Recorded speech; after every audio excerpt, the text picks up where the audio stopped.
आता मला फ्लॅट घ्यायचा आहे, बरोबर. तर मग वैयक्तिक मी त्या फ्लॅटचा वास्तू बघितला पाहिजे की त्या सोसायटीचा वास्तू बघितला पाहिजे? मग त्यांना कळालं की अरे आपण खूपच चुकत चाललो आहे आणि खूप प्रॉब्लेम चालले. मग ते ऑटोमॅटिकली स्पिरिच्युअलिटीकडे वळत गेले. मी एवढ्या ह्याच्यात 1,500 ते 2,000 सोसायटीज बघितले असतील सगळ्या ह्याच्यामध्ये. आणि एक ॲव्हरेज मला बघितलं कळालं की 50 ते 60%च फ्लॅट चांगले असतात. काही लोकांचं असं म्हणणं होतं साऊथ ईस्टला आहे वॉशरूम तर मग ते लाल चिकटपट्टी, कमोडच्या साईडला, नॉर्थला असेल तर निळी चिकटपट्टी लावा. मग त्याने म्हटलं हे उपाय आहे. म्हणजे मी पण शॉक होतो, वास्तूमध्ये कुठे चिकटपट्टीच नाहीये, हे कुठून काढलं लोक. खूप वेळा लोक ना स्वतः गुगलप्रमाणे म्हणजे गुगलवर चेक करून अख्खं वास्तू रिलेटेड शिकायला बघतात किंवा आपल्या घरावर ट्राय करत बसतात. उपाय करणं तुमचा वेळ नका घालू. त्याचं रिझन असं आहे की आता तुम्ही गुगल केल्यावर तुम्हाला औषधं सुद्धा मिळू शकतात, तरी पण तुम्हाला डॉक्टरकडे जाणंच गरजेचं आहे ना. किती सुटेबल आहे नाही आहे ते तर बघणं, चेक करणं गरजेचं आहे. उगीच वेळ घालण्यात पण नाही, आजार पण वाढू शकतो. उत्तरेच्या साईडला वॉशरूम असेल म्हणजे जी कुबेरची जागा आहे तर त्यामध्ये ऑपॉर्च्युनिटीज कमी होणं हे सुद्धा होतं किंवा पैसे अडकणं हे सुद्धा होतं. आपल्या सगळ्यांना योगेश पाटीलचा नमस्कार. आपल्या सगळ्यांचं स्वागत आहे 10 पट मोठी स्वप्न पाहणाऱ्या नव्या महाराष्ट्राच्या सगळ्यात इन्स्पिरेशनल पॉडकास्टमध्ये, ज्याचं नाव आहे श्रीमंत स्टुडिओ प्रस्तुत श्रीमंत व्हा विथ योगेश पाटील.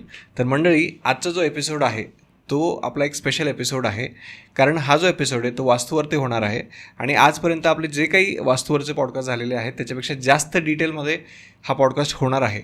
आणि आजचे जे आपले स्पेशल गेस्ट आहेत ते आहेत पियुष शिवकुमार श्रीजी.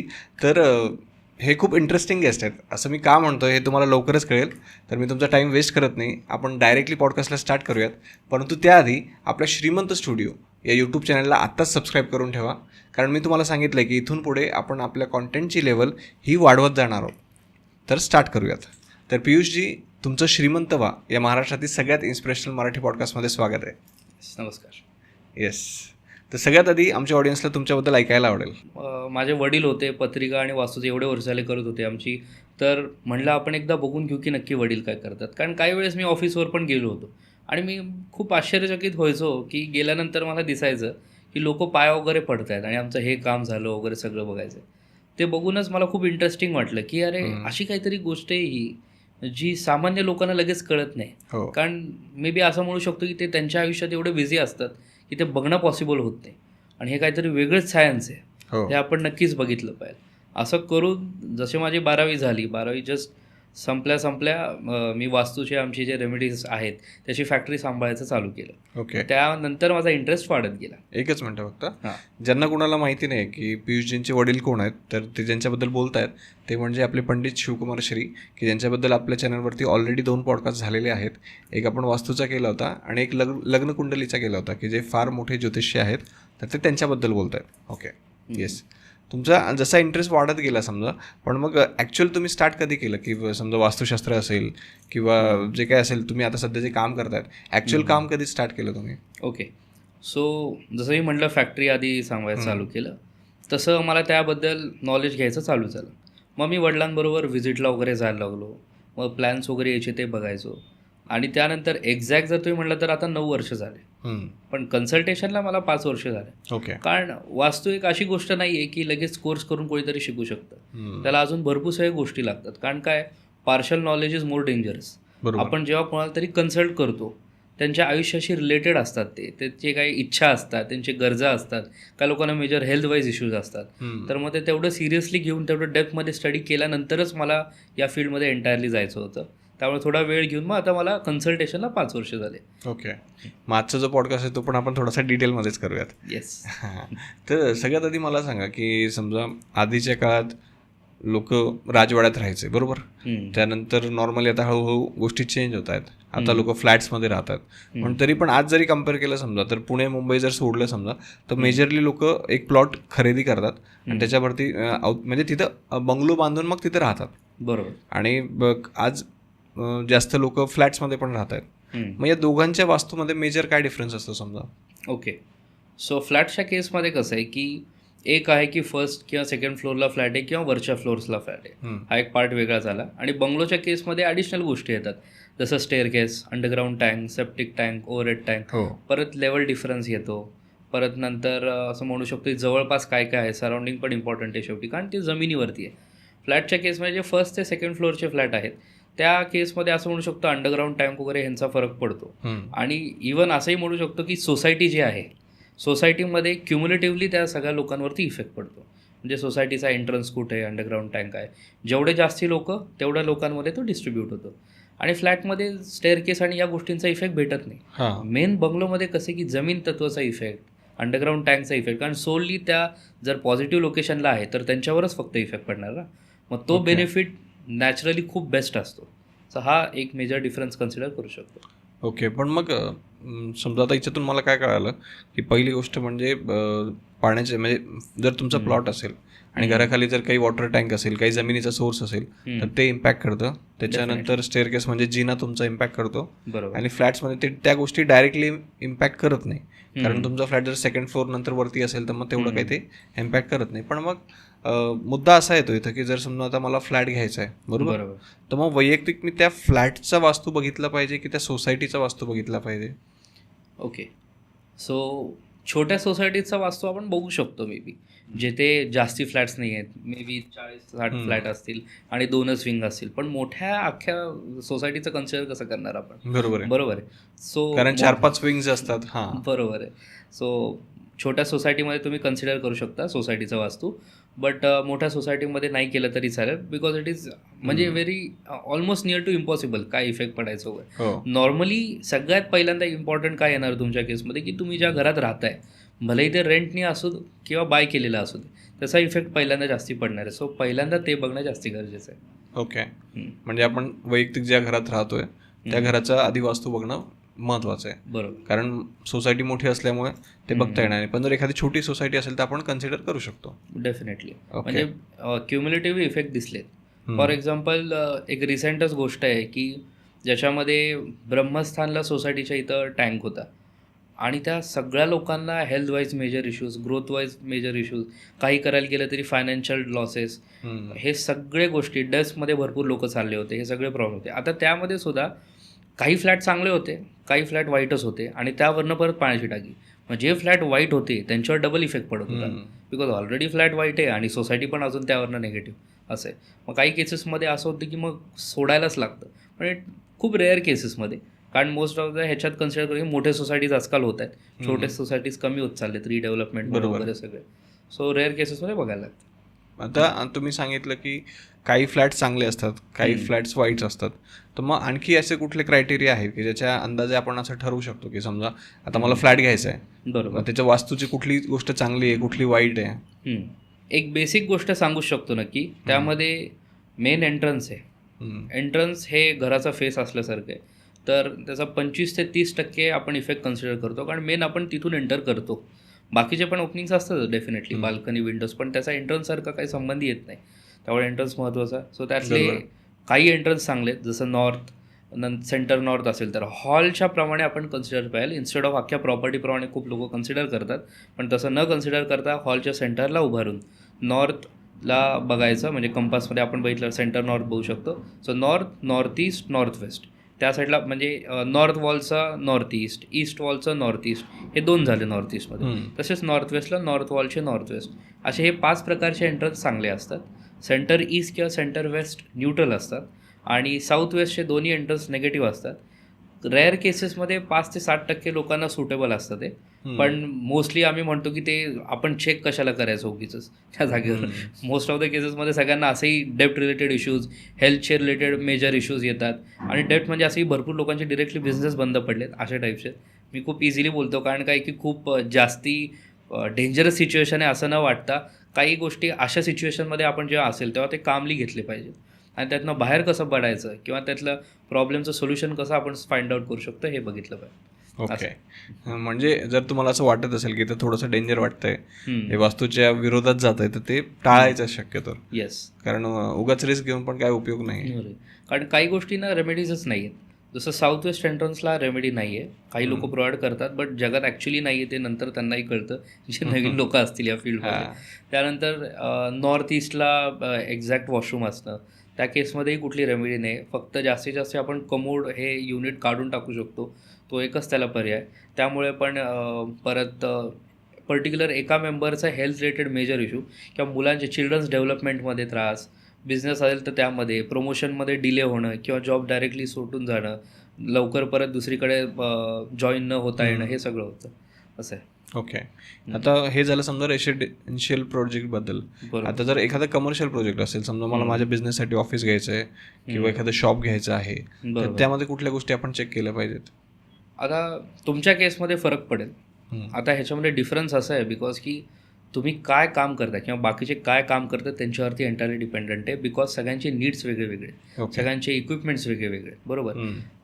तुमच्या केसमध्ये मे बी हे सगळं जो स्टुडिओचा सेटअप असतो हे तुम्ही बाकीच्या वेळेस कुठं ठेवत असाल किंवा एक्स्ट्रा जे स्टॉक ठेवत असाल ह्याची प्लेस इम्पॉर्टंट आहे. आता ती कमर्शियल स्पेसमध्ये जर पार्टिशन्स असतील किंवा वॉल्स असतील मध्ये, तर त्यातल्या त्यात बेस्ट सुटेबल प्लेस कुठली आहे त्याच्यावरती त्या डिपेंडंट आहे की स्टुडिओसाठी बाबा ही जागा बरोबर आहे, ही जागा बाकीची एडिटिंग आणि ह्याच्यासाठी बरोबर आहे. हे तुमच्या केसमध्ये झालं. मे बी प्रोडक्ट रिलेटेड कोणाचं असेल तर मग त्यांची प्रोडक्ट्स ठेवायची जागा वेगळी होती, मग त्यांची कुठल्या प्रोडक्टवर किती डिपेंडन्सी आहे यावरती ते अवलंबून आहे. ओके. म्हणजे तुमचा जर बिझनेस असेल तर त्याच्यामध्ये तुम्ही कुठल्या टाईपचा बिझनेस करताय त्याच्यावरती सगळ्यात पहिली ते डिपेंड आहे. बरोबर. आणि दुसरी गोष्ट ती त्याच्याशी रिलेटेड जे काही इक्विपमेंट्स असतील, समजा काही स्टुडिओ असेल तर त्याचे काही कॅमेराज वगैरे असतील किंवा दुसरं एखादं असेल तर ते प्रोडक्ट तुम्ही कुठल्या डायरेक्शनला ठेवताय ते जास्त महत्त्वाचं आहे. बरोबर. ओके. आणि त्यानंतर जर समजा एखादा इंडस्ट्रीयल जर प्रोजेक्ट असेल तर मग त्याचा वास्तू बाकीच्यांपेक्षा कसा वेगळा असतो? ओके. इंडस्ट्रियल वास्तूमध्ये सिमिलरली इंडस्ट्री वेगवेगळ्या सेक्टर्समध्ये कुठलीही असू शकते आणि इंडस्ट्रीचा टॉपिकच खूप मोठा आहे रादर, कारण अख्खं फंक्शनिंग समजायला लागतं मशीन्सचं. काही केसेसमध्ये अख्खी मोठी लाईन असती बॅक टू बॅक, त्यानंतर हायड्रॉलिक प्रेशर वगैरे असतं मशीन्सला, त्यानंतर शॉप फ्लोअर वगैरे सगळं एरिया कन्सिडर करायला लागतं. काही केसेसमध्ये ऑफिस एंटायरली त्यांचं सेपरेट असतं, प्रोसेसिंग अख्खी जी प्रोसेस करणारी इंडस्ट्री असती ती वेगळी असते. त्यानंतर तिथे स्टाफ काय काम करतात, त्यांच्यावर किती डिपेंडन्सी आहे, हे सगळे मॅनेजमेंट टीम तिथली फंक्शनिंग कसं होतं हे सगळं कन्सिडर करायला लागतं. तर सिमिलरली ते पण इंडस्ट्री जी आहे त्याप्रमाणे चेंज होतं इफेक्ट सगळ्यांचा. म्हणजे सगळ्याच गोष्टी मॅटर करतात. येस. ओके. आता एक प्रश्न माझ्या मनात येतोच, म्हणजे ज्यावेळेस पण वास्तूचे आपण पॉडकास्ट करतो, आपण इंडियन लोक वास्तूबद्दल बरंच बोलत असतो, बरोबर, पण ते आता जरा जास्त बोलायला लागलोय. मधल्या काळात कुठंतरी ते एकदम स्टॉप होतं, तर मग असं नेमकं कशामुळे झालंय? मधल्या काळात स्टॉप होण्याचं कारण मी असं म्हणेल की भरपूर लोकांचे इन्व्हेजन झाले.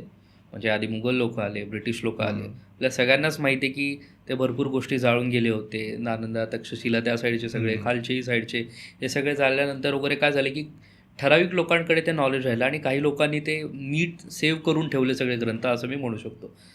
आता त्या पिरियडमध्ये हे सगळ्याचं सिच्युएशनच वेगळी होती बघायची. त्याच्या आधीच्या काळात म्हणजे तुम्हाला लिटरली महाभारत ते रामायण किंवा मयमतम या सगळ्या जुन्या ग्रंथांमध्ये, ज्यांना 10,000 वर्ष तरी अप्रॉक्सिमेटली झाले असतील, त्या ग्रंथांमध्ये ह्याचा उल्लेख आहे. इवन तुम्हाला माहीत असेल तर रावण ह्यालासुद्धा वास्तुशास्त्रामध्ये खूप मास्टर समजलं जातं. ते नंतर पण त्यांनी पाथ दुसरा चूज केलं, कारण ते आधी महादेवचे एकदम भक्त होते आणि ती त्यांची स्टोरी वेगळी, पण त्यांनाही मास्टर कन्सिडर केलं जायचं. भगवान विश्वकर्मा जे आपण म्हणतो त्यांच्याकडे सुद्धा वास्तूचं खूप मोठं नॉलेज होतं, त्यांनी तिन्ही लोकमध्ये त्याचा वापर केला होता, असं आहे. आणि रिसेंटली आपण का बघायला लागलो आहे, कारण आता आपल्याला रिअलाईज झालं आहे, आधीच्या काळात तरी बाहेरनं इन्व्हेजन वगैरे झाले, हे सगळे प्रॉब्लेम आहेत. आता तसं नाही आहे, आपण आपल्याप्रमाणे करतो आहे, पण तरीसुद्धा खूप इम्बॅलन्स होते आणि आपल्याला जसं वाटते त्या स्पीडनी जात नाही, काहीतरी आउट ऑफ नोवेअर वेगळेच अडथळे येतात, काही संबंध नसताना. मग जेव्हा माणूस त्रासात येतो तेव्हाच तो सोल्युशन शोधायला लागतो, त्यामुळेच वास्तूचं आता परत यायला लागलं. बरोबर. आणि आजकाल लोक थोडे अवेअर पण व्हायला लागले या गोष्टींच्या बाबतीत, आणि थोडासा विश्वास पण ठेवायला लागले, सगळ्यात महत्त्वाचं. आता ज्यावेळेस विश्वासाची गोष्ट आहे ते समजा की तिथं पण काही लोकांचा प्रश्न असतो मग, की जर समजा आता आपण भारतीय लोक आहेत, बरोबर, आपल्या इंडियामध्ये सगळे लोक वास्तुशास्त्र बघतात, पण म्हणजे फॉरेनर्स आहेत ते तर काही वास्तू बघत नाही, बरोबर. मग त्यांच्याबद्दल तुमचं काय मत आहे? मी असं म्हणेल की फॉरेनर्स म्हणजे कुणाला कन्सिडर करतो, कारण आपण भारत सोडून सगळीकडेच कन्सिडर करतो फॉरेनर म्हणतात, बरोबर. आणि त्यावरून आपण स्पेसिफिक एक्झाम्पलच कन्सिडर करतो. म्हणजे मी म्हटलं बिल गेट्सनी नाही वापरलं, ह्यांनी नाही वापरलं, असं कन्सिडर करतो. ॲक्च्युली खरं सांगायचं म्हणलं तर भरपूर वेळा कसं असतं की मेन तुमचं ॲक्शन हे महत्त्वाचं आहे, आणि ॲक्शनमध्ये डिसिजन मेकिंग परत त्याच्या आधी पॉईंट आला. म्हणजे 3 प्रकारचे कर्म असतात. एक मनातून जे विचार आहेत ते कर्म, एक जिभेतून जे बोलतो ते कर्म, आणि परत जे ॲक्शनमध्ये आणतो ते कर्म, बरोबर.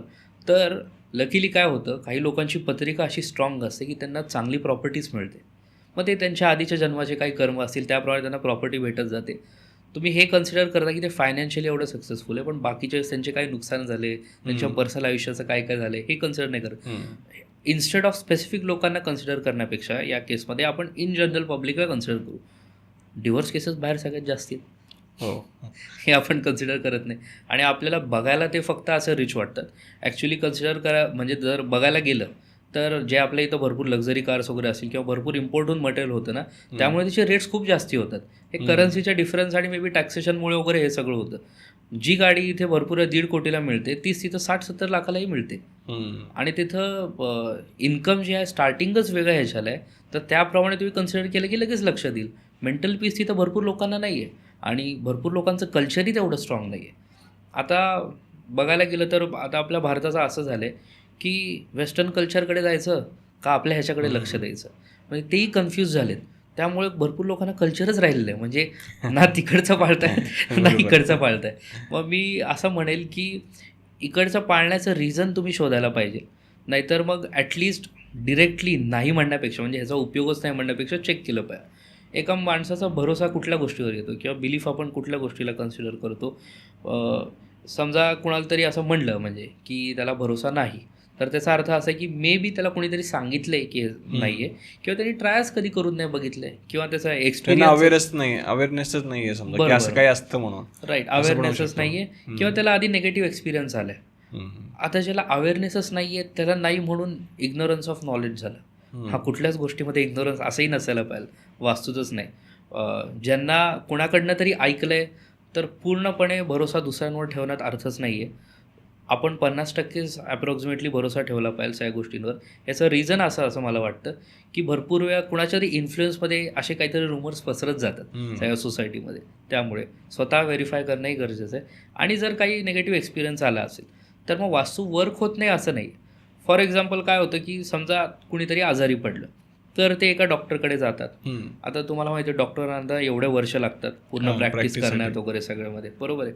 तर ते समजा एखादे कुणीतरी गेले डॉक्टरांकडे आणि त्यांना काहीतरी उपाय वगैरे म्हणजे औषध वगैरे दिले, आता त्यांना फरक पडला नाही, तर ते असं म्हणतात का की डॉक्टर फील्डच वाईट आहे. वास्तूच्या केसमध्ये काय, हे मला फरक पडण्याचा काहीच उपयोग नाही, काय संबंध आहे. म्हणजे शास्त्राचं काही नाव ठेवून काही उपयोग नाही त्याला, बरोबर.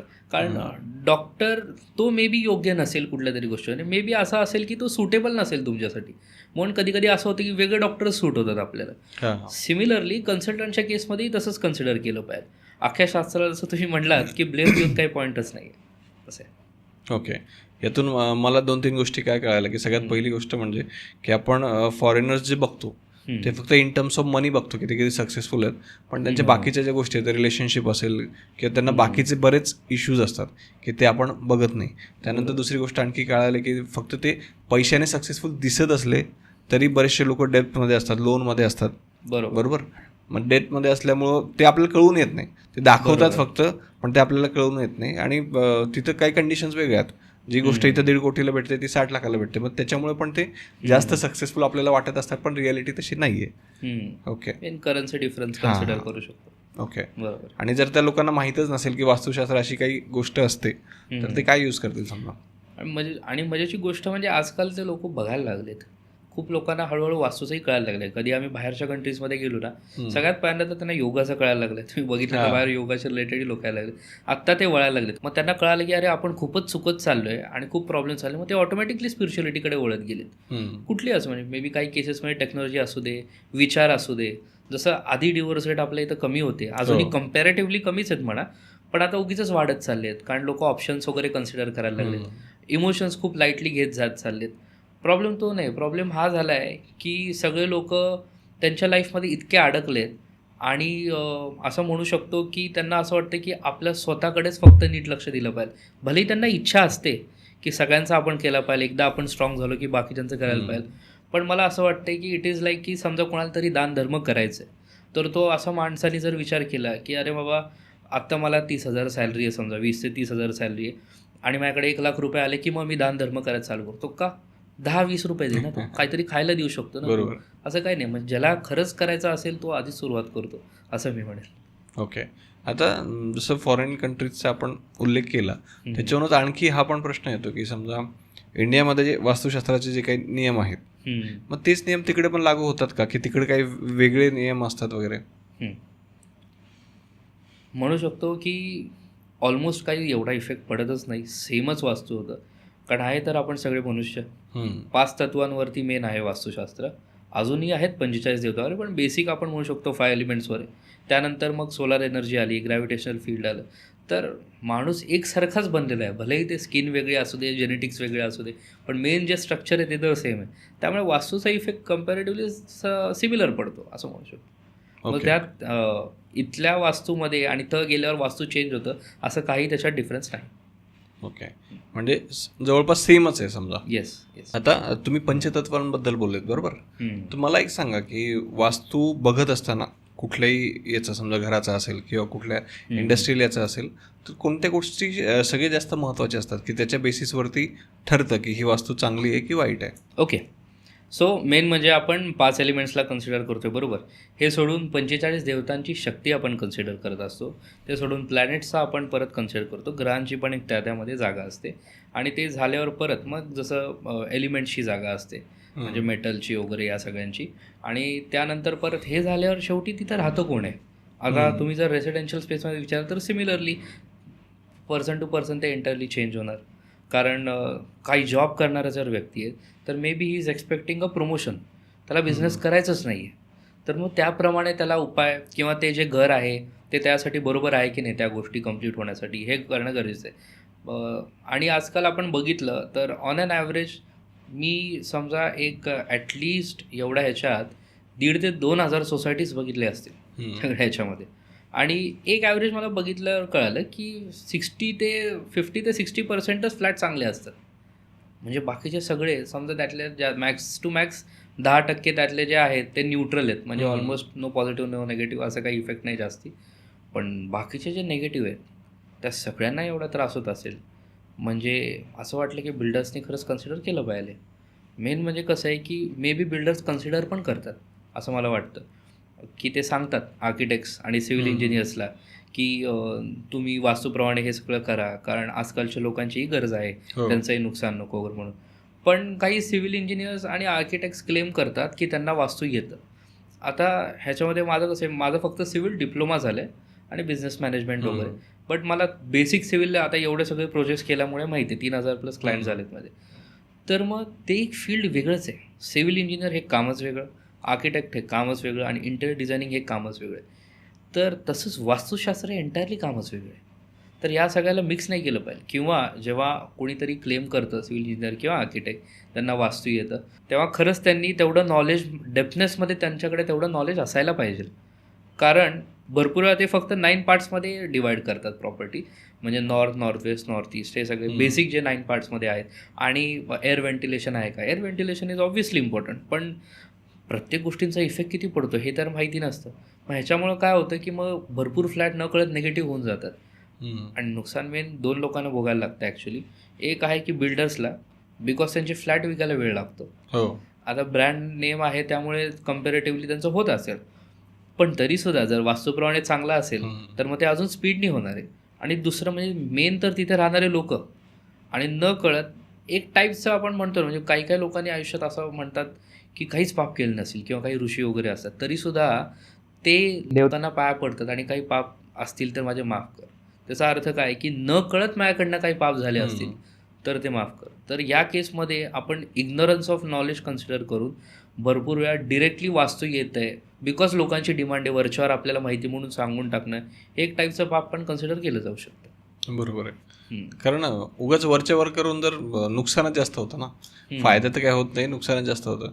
आणि लोक तरी काय करतील की लोकांना पण एवढं नॉलेज नसतं आणि 100% वास्तूनुसार घर शोधणं पण अवघड आहे. पण मग त्यासाठी तुम्ही लोकांची मदत करतात वाटतं ना?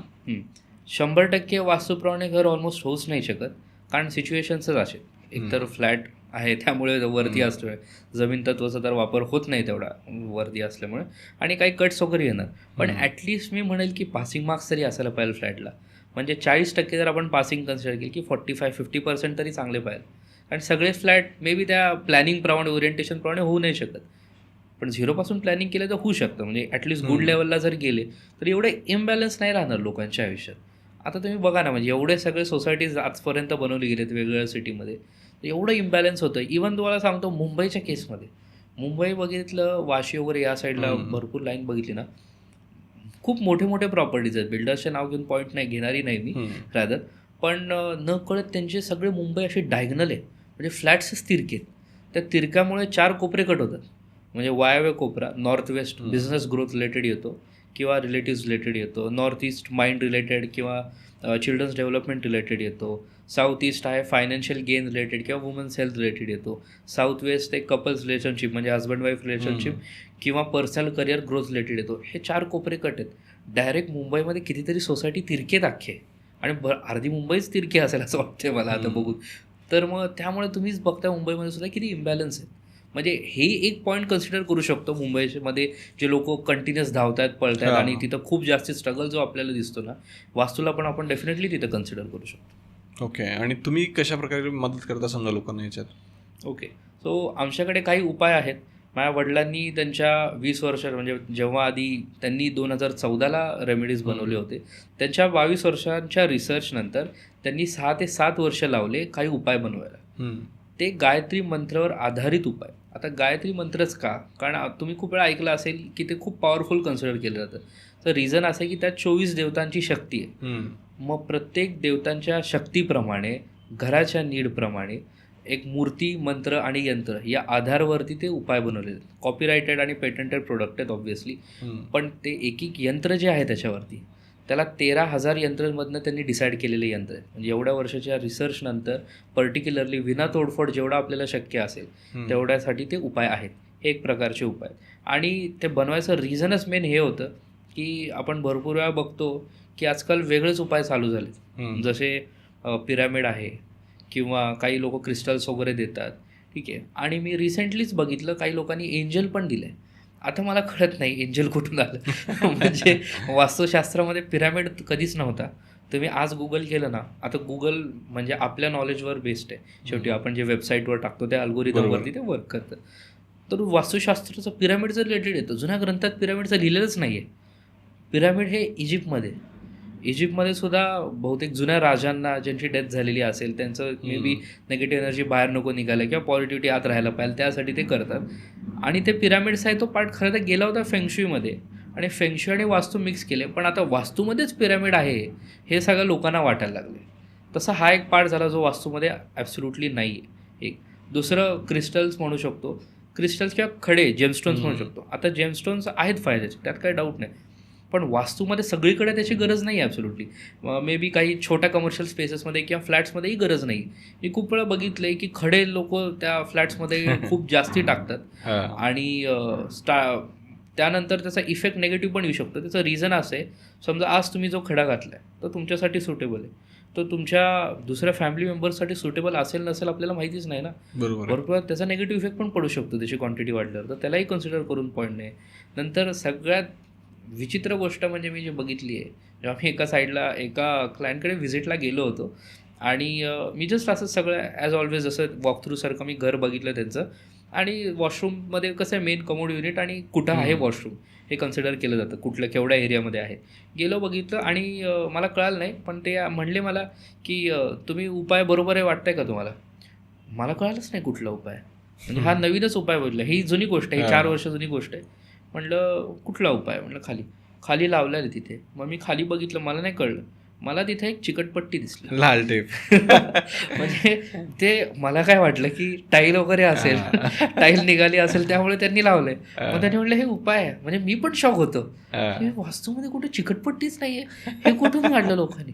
नंतर मग मी शॉक झालो. मग आपलं गुगल करून बघितलं बाबा कोण काय काय सांगायला लागलं. मग मला ते लॉजिक कळालं. काही लोकांचं असं म्हणणं होतं साऊथ ईस्टला आहे वॉशरूम, तर मग ते लाल चिकटपट्टी कमोडच्या साईडला, नॉर्थला असेल तर निळी चिकटपट्टी लावा.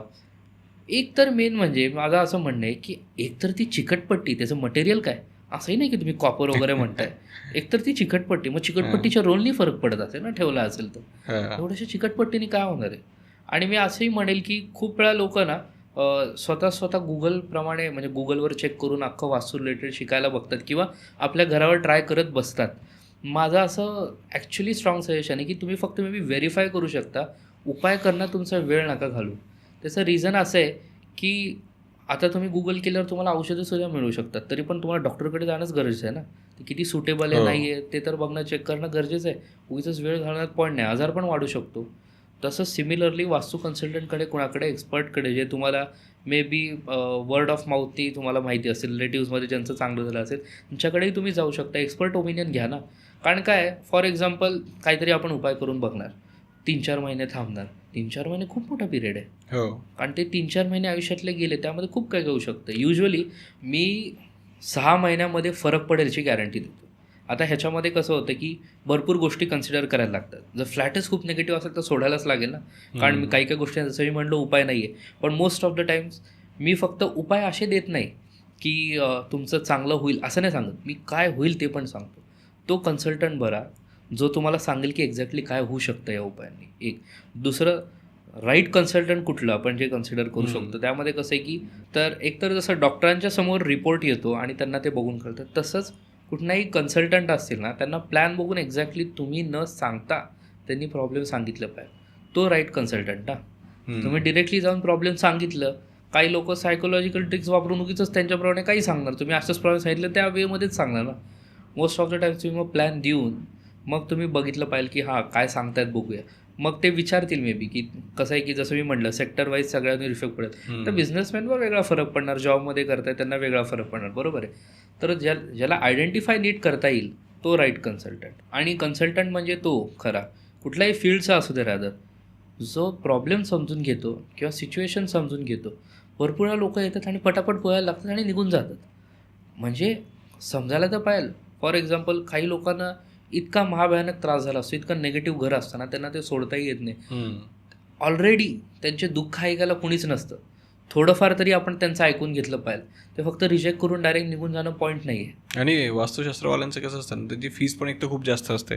बरोबर, तिच्यात जर समाधान झालं तर ठीक आहे, नाही तर मग तो पण एक वेगळाच इश्यू असतो की पैसे पण वाया जातात आणि उपाय पण भेटत नाही. समजा असे पण काही लोक आहेत समजा मार्केटमध्ये. बरोबर. या केसमध्ये मी असंही म्हणेल, काही लोकांची फीस खूपच जास्त आहेत आणि काही लोकांचे खूपच कमी आहेत. खूप कमी ठेवणारे चुकीचे आणि खूपच जास्ती ठेवणारे त्यावरती डिपेंड करते की एक्सपिरियन्स किती आहे. एक माणूस जर 10 वर्ष झाले काम करतोय आणि तो म्हणला की बाबा हां एवढे 3 लाख रुपये फी आहे फ्लॅटची, 10 वर्षात असं काय केलं वेगळं, असं काय वेगळं नॉलेज वापरणार, खरंच तेवढं वर्थिट आहे का, खरंच त्या माणसाने तेवढं काम केलं का, हे महत्त्वाचं आहे.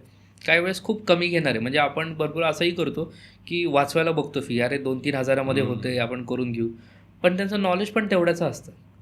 म्हणून तुम्ही कुणाकडून करून घेताय कुठलीही व्हिजिट, त्यांच्या एक्सपिरियन्सवरती, त्यांनी कुठल्या टाईपचे केसेस हँडल केलेत, सिमिलर त्यांनी गोष्टी आजपर्यंत बघितलेत का, आणि किती इफेक्टिव्ह आहेत उपाय, हे तर नेहमीच कन्सिडर करणं गरजेचं आहे. ओके. आणि तुम्ही आता जी नवीन सर्व्हिस सुरू केली त्याच्याबद्दल काय सांगाल? हां, सो प्रॉपर्टी ॲज पर वास्तू ही कंपनी आहे. त्याच्यामध्ये आम्ही वास्तूप्रमाणे प्रॉपर्टी शोधून देण्याचं काम चालू केलं आहे. सो माझी एंटायर टीम आहे त्याच्यासाठी. फ्लॅट्स वगैरे सगळे मी किंवा वडील आम्ही अप्रूव्ह करत असतो अख्ख्या सोसायटीजमध्ये. जसं मी म्हटलं, कारण की 60% फ्लॅट तर मे बी चांगले असेल तर 40% निगेटिव्ह असतात ॲटलिस्ट रेअर केसेसमध्ये, 50 ते 60% जसं म्हणले मी.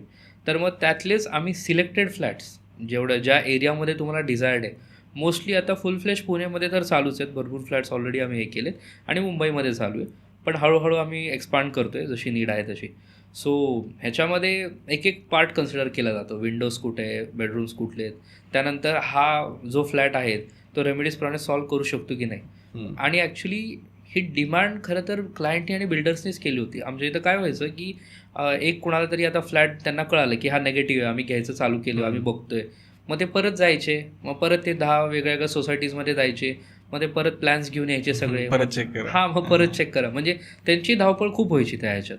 मग आम्हाला लक्षात आलं ही सर्व्हिसच गरजेची. आणि बिल्डर्सही खूप वेळा म्हणत होते, काही क्लायंट होते, कारण भरपूर गोष्टींचे म्हणजे भरपूर सोसायटीच्या वडिलांनी मास्टर प्लॅनिंग वगैरे डेव्हलपमेंट वगैरे केलेत वास्तूप्रमाणे.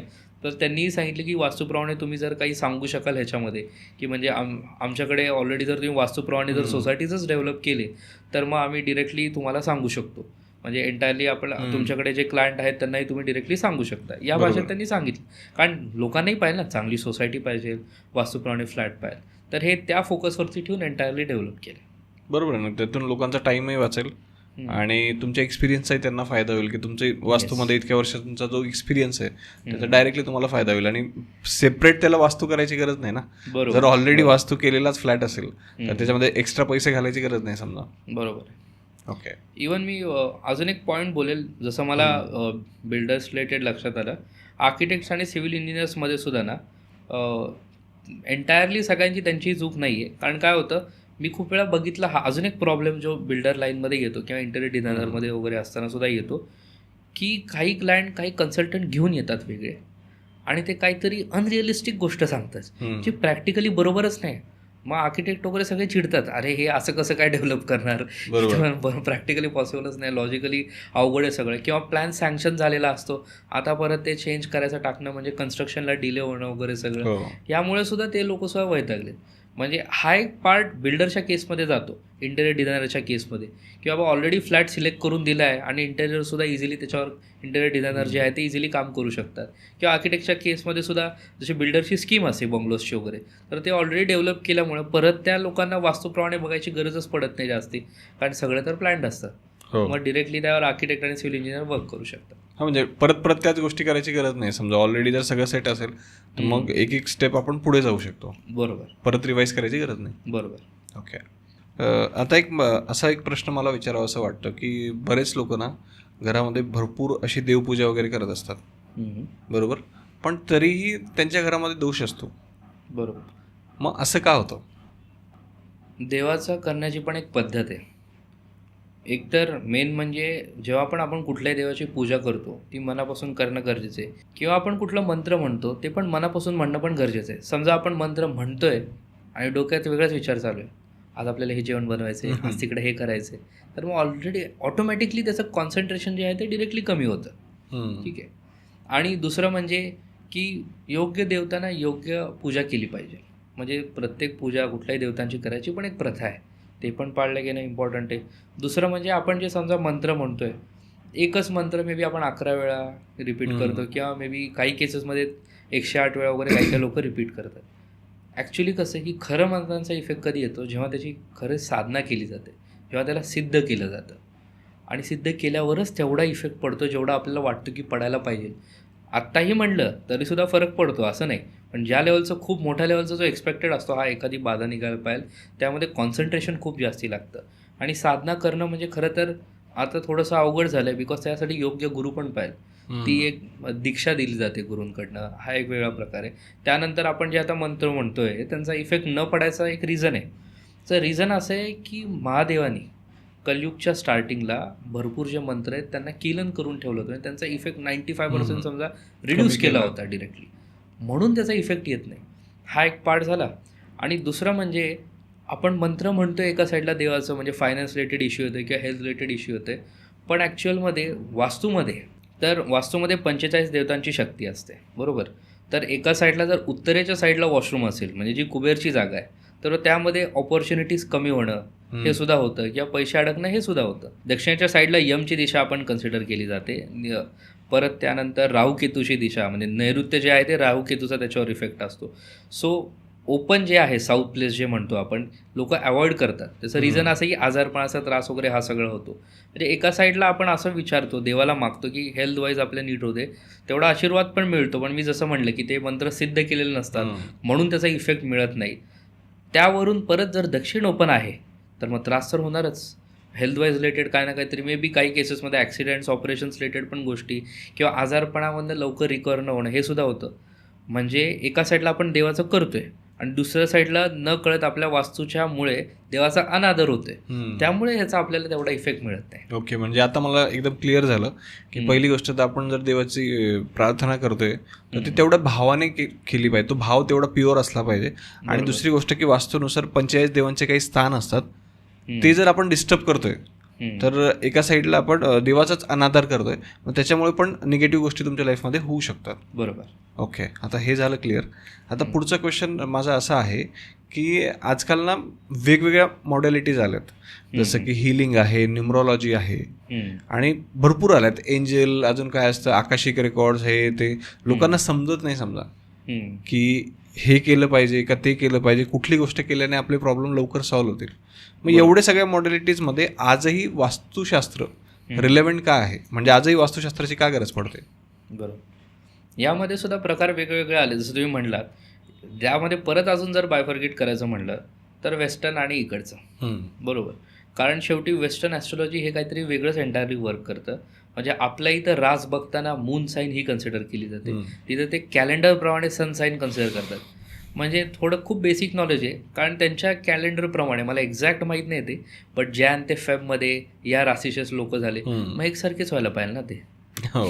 मग त्याच्याप्रमाणे कन्सिडर करूनही लोक कन्सिडर करतात. म्हणजे ॲस्ट्रॉलॉजी तो आहे त्याला असं कन्सिडर करतात. So that should be neglected first of all. Secondly may be yoga म्हणतात, किंवा काही काही लोकांनी देवाचं करायचं पूर्ण सोडून दिलं आहे आणि इकडं वेगळ्याच व्यक्तीला, जो रिसेंट कलियुगमध्ये आत्ता कोणीतरी जन्म घेतला, म्हणजे काही गुरु आहेत खरंच, काही ऋषीमुनी होते, त्यात काही डाऊट नाही त्यानंतरसुद्धा कलियुगमध्ये, पण पूर्ण त्यांनी स्वतःचं रिलिजनच बदलून देवाचा डिरेक्टली डिसरिस्पेक्ट करणं हे पण चालू केलं ना परत. फॉर एक्झाम्पल, म्हणजे ते एका देवाचं करतात तो प्रॉब्लेम नाही आहे, पण बाकीचे देव एक्झिस्टच करत नाहीत, हे पण विचार ॲक्च्युली चुकीचे आहेत. तुम्हाला जे आवडतं किंवा तुम्हाला जे सुटेबल ते करणं प्रॉब्लेम नाही आहे, पण आपल्या कल्चरमध्ये काहीच नाही आहे किंवा त्याचा फायदाच नाही आहे किंवा डिरेक्टली निग्लेक्ट करणं हे सुद्धा चुकीचं आहे. नकळत अनादरून परत त्यांना त्रास होतो. त्यावरनं सायन्सेस सर जसं म्हटलं तुम्ही वेगवेगळे, न्यूमरोलॉजी हे नंबर्स रिलेटेड आहे एंटायरली, बरोबर आहे. हे मे बी ब्रँडिंग रिलेटेड किंवा कंपनीची नावाची टोटल करण्याशी रिलेटेड येऊ शकतं. जसं अरिजित सिंगचं आहे, अरिजित सिंग स्वतः एक ब्रँड आहे, तर त्यांच्या नावामध्ये त्यांचा फायदा होतो, हा पार्ट वेगळा. ॲस्ट्रॉलॉजी पत्रिकेचं जे आपल्या इथं प्रथाजी बघितलं जाते, त्यामध्ये आपल्या एनर्जीबद्दल कळतं, म्हणजे कुठली आपली पर्सनॅलिटी कशी आहे, आपण काय डिसिजन मेकिंग, बिझनेस किंवा जॉब सुटेबल आहे, किंवा बाकी काय हेल्थवाईज कुठला त्रास होऊ शकतो, ह्यासाठी ॲस्ट्रॉलॉजी हे माणसाच्या शक्तीशी रिलेटेड आहे, व्यक्ती म्हणजे मनुष्याच्या शक्तीशी रिलेटेड आहे. तसंच वास्तू म्हणजे काय, घराशी रिलेटेड आहे.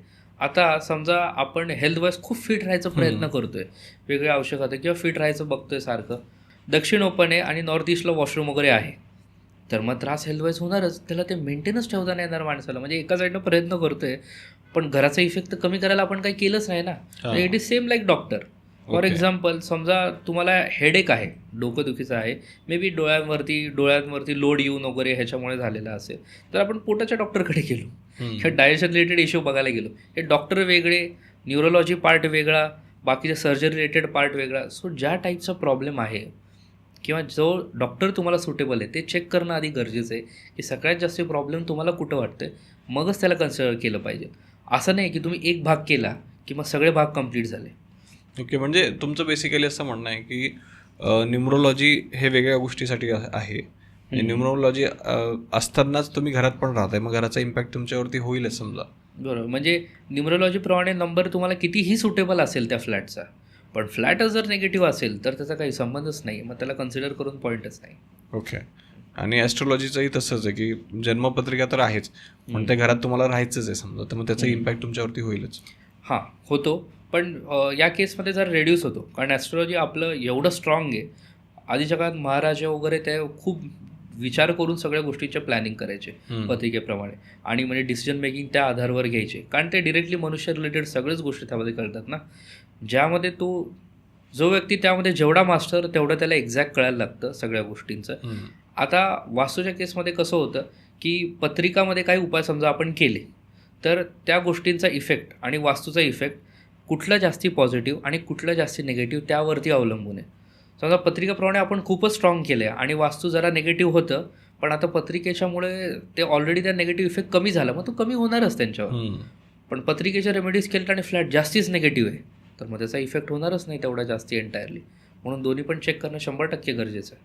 असं आहे. भरपूर असंही होतं की लोकांनी पत्रिकेचे उपाय केलेत आणि त्यानंतर त्यांना कळतं फायदा व्हायला लागतो सगळ्या गोष्टींचा, आणि मग कळतं ते तरी पण काहीतरी राहते, मग ते वास्तू चेक करायला येतात. ओके, म्हणजे ॲस्ट्रॉलॉजी आणि वास्तुशास्त्र दोन्ही महत्त्वाचे आहे असं आपण म्हणू शकतो. बरोबर. ओके. आणि ज्या हिलिंग मॉडॅलिटीज आहेत त्याच्याबद्दल, त्या आणि वास्तू कसं कम्पेअर कराल? सो क्रिस्टल्स वगैरे रिलेटेड मी असं म्हणेल की मेडिटेशन रिलेटेड वगैरे मे बी ते वर्क होत असेल एंटायर, ठीक आहे, पण तुम्ही ते कितीही जरी केलं तरी घराचा तर इफेक्ट आहेच आहे. मग जर घर खूपच निगेटिव्ह असेल किंवा तुम्ही एका साईडला कॉन्सन्ट्रेट करताय आणि दुसऱ्या साईडला घर असंही डिस्टर्ब करते, किंवा तुम्हाला जेवढा बेनिफिट मिळायला पाहिजे तो ते मला असंही कधीच मिळू देणार नाही, पण हे पण पार्ट शेवटी वेगळेच झाले. बरोबर. म्हणजे बाकीच्या गोष्टी काम करत असतीलही पण वास्तुशास्त्र निग्लेक्ट करून चालणार नाही समजा. बरोबर. पण तरी एवढं सगळं आपण डिस्कस करतो, एवढं सगळे आपण पॉडकास्ट करत असतो समजा मी की वास्तुशास्त्राचे, तरी काय होतं ना की जे सुशिक्षित लोक आहेत त्यांचा वास्तुशास्त्रावरती या सगळ्या गोष्टींवरती आपले जे यंत्रमंत्र असतील याच्यावरती विश्वास नाही बसत. तर त्यांच्यासाठी तुमचा काय मेसेज आहे? खूप वेळा लोक, जसं आपल्याला माहिती आहे, सगळ्यांना आयुष्यात वेगवेगळे स्ट्रगल असतात. सगळ्या लोकांना अशा टाईपचेच प्रॉब्लेम येतात जे त्यांना फेस करायला अवघड असतात आणि सोल्युशन पण आपल्याकडेच असतं. आपल्याला फक्त नीट डोळे उघडून बाहेर बघायला लागतं. तर काही लोकांचं कसं होतं की ते फायनान्शियली पुढं जातात. बरोबर. आता ते फायनान्शियली पुढं गेले म्हणजे मला एंटायरली जग कळालं असं त्यांच्याकडे वाटायला लागतं. बरोबर आहे. त्यामुळे मला बाकीच्या गोष्टींची गरज नाही असा विचार यायला लागतो. त्यांचे बाकीच्या गोष्टी जसं मी म्हटलं मग अशी रिलेशनशिप असेल, हेल्थ असेल, ह्या रिलेटेड किंवा मधूनच नुकसान होणं हा पण एक प्रॉब्लेम होतो ना. आपले मनुष्यांची थोडीशी टेंडन्सीच आहे, नुकसान झाल्यावर आपण प्रॉब्लेम बघायला लागतो की कुठे सोल्युशन काय, आता काय कसं करायचं वगैरे. पण त्यांचा न विश्वास असायचं कारण असं आहे की मग ते खूप जास्ती स्ट्रगल करत पुश करत आलेले असतात आणि जेवढं शक्य तेवढं त्यांच्या ज्या लॉजिकमध्ये बसेल त्यालाच ते ॲक्सेप्ट करतात. बरोबर आहे. तुम्ही कुठलेही माणूस बघा जे आजपर्यंत जगात गेले, त्यांच्या लॉजिकमध्ये बसलं, हां हे बरोबर आहे, हेच राईट वर्क करतं. ते विश्वास न ठेवायचं कारण हेच आहे की ते वास्तुशास्त्र त्यांच्या लॉजिकमध्ये बसतच नाही. आता लॉजिकमध्ये बसत का नाही? कारण logic is based upon knowledge. म्हणजे जे लॉजिक आहे नॉलेजवर बेस्ड आहे. नॉलेज म्हणजे थिंग्स वी नो. त्यांनी जर कधी हे बघितलंच नाही तर त्यांच्या लॉजिकमध्ये हे बसेल कसं? म्हणजे बरोबर आहे की त्यांनी ते कधी ट्रायच केलं नाही तर त्यांना काय कळणार आहे. बरोबर, असं तुम्हाला म्हणायचं आहे. म्हणजे त्याला समजून घ्यायचा कधी प्रयत्नच नाही केला आणि फक्त वरवर ते त्यांचं काय म्हणतो आपण डिसिजन सांगताय की हे वर्क नाही करत म्हणून. जसं मी म्हटलं मगाशी की मागच्या जन्माचेही काही कर्म असतं, त्याप्रमाणे आपल्याला हे शरीर वगैरे पण मिळतं, आई वडिलांवर वगैरे पण अवलंबून. तर त्याप्रमाणे आपल्याला सक्सेस काही गोष्टींमध्ये थोडा लवकर मिळतो असं वगैरे होतं. जसंही म्हटलं फायनान्शियली आता पुढं जातात. याच्यामध्ये कसं आहे की पण जर त्यामध्ये अजून ऑलरेडी वास्तू असेल तर कम्पेरेटिव्हली त्यांना जे स्ट्रगल आहे त्याचा इम्पॅक्ट कमी होतो. आणि समजा एका पर्सननी त्याच्या अचीव केलेला आहे 60%, 70% त्या स्ट्रेंथनी अचीव केले, ते 90% घेऊन जाता येतं ना. असे म्हणजे कम्पेरेटिव्हली असंही गोष्टींचा स्पीड वाढतो, म्हणजे फायदा होतो, स्पीड वाढतो कामांचा. बरोबर, असं आपण म्हणू शकतो. येस. तर पियुषजी थँक्यू सो मच की तुम्ही या पॉडकास्टवरती आलेत आणि खूप चांगली इन्फॉर्मेशन आमच्या सगळ्या ऑडियन्ससाठी दिली. खरंच थँक्यू सो मच. धन्यवाद. आणि तुमचे जे काही डिटेल्स असतील ते आपण डिस्क्रिप्शनमध्ये आणि कमेंट बॉक्समध्ये टाकून देऊ, म्हणजे ज्यांना कोणाला तुम्हाला कॉन्टॅक्ट करायचं असेल ते डायरेक्टली तुम्हाला कॉन्टॅक्ट करू शकतील. ओके. तर मंडळी, जर तुम्ही अजूनही हा व्हिडिओ पाहत असाल तर ऑब्व्हियसली तुम्हाला हा व्हिडिओ आवडलेला आहे, म्हणून आत्ताच या व्हिडिओला लाईक करा आणि तुमचे जे काही जवळचे लोक असतील त्या प्रत्येकासोबत हा व्हिडिओ नक्की शेअर करा. कारण मी तुम्हाला जसं सांगत असतो की तुमच्या एका व्हिडिओ शेअर केल्यामुळे कदाचित समोरच्याचं आयुष्य बदलू शकतं. आणि सगळ्यात शेवटी आपल्या श्रीमंत स्टुडिओ या यूट्यूब चॅनलला नक्की सबस्क्राईब करा आणि श्रीमंत व्हा, कारण ही काळाची गरज आहे. थँक्यू.